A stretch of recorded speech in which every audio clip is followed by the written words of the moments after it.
Noveleta ES ay isang lighthouse sa Cavite Province. Una sa lahat ay ginagawa ang deep dug gardening na itinuturo ng 11RR. Kasama din natin ang mga magulang sa pagpapaganda ng gulayan.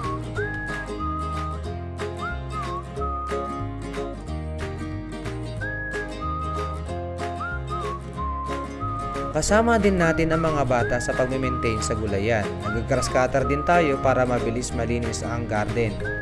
Nagtatanim din tayo ng kakawate sa paligid ng gulayan na nagsisilbing pataba na ipandilig sa mga halaman.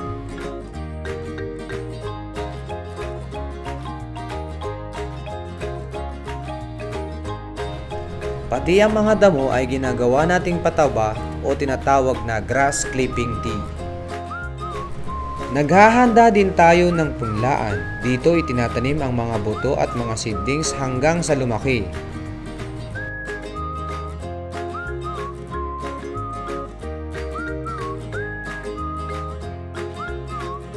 Mayroon tayong iba't ibang mga tanim sa gulayan, katulad ng mga malulusog na mais, magagandang okra, hitik sa bunga ang sitaw at sili,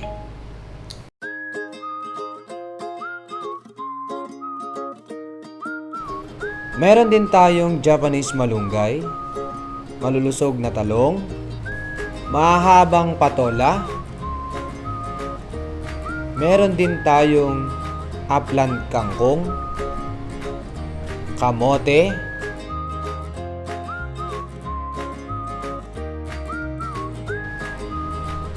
magagandang dahon ng pechay at mustasa, meron din tayong kulitis, tugi, katutubong gulay na kadyos, napakadaming bunga ng rosel o labog na pampaasim at ginagawang rosel juice. Meron ding saluyot na maganda sa katawan, saganang ani sa saging, saging na latundan, saging na saba, na ginagawang banana Q at turon.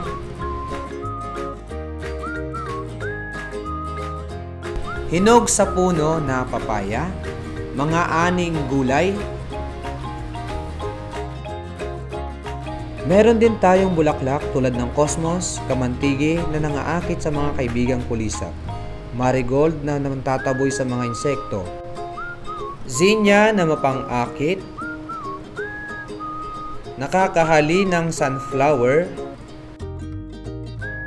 Tinuturuan din natin ang mga bata ng seed conservation. Tayo ay walang palya o laging sumasama sa seed exchange sa division.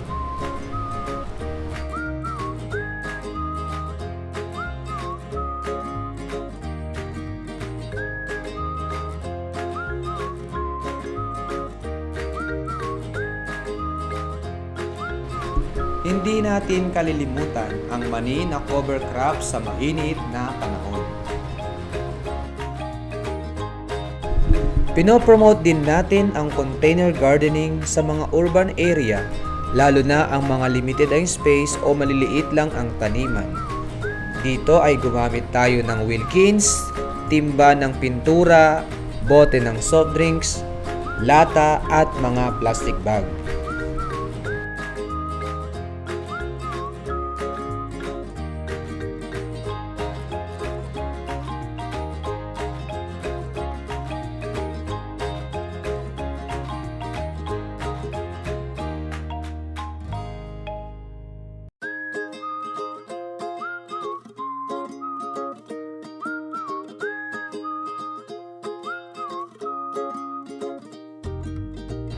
Ang pagmamahal sa pagtatanim ay napakahalaga. Tuturuan natin ang mga bata sa kasalukuyang panahon kung paano magtanim, magpalaki, mag-alaga hanggang mag-ani. Alalahanin natin na kung wala ang mga magsasaka ay wala tayong kakainin.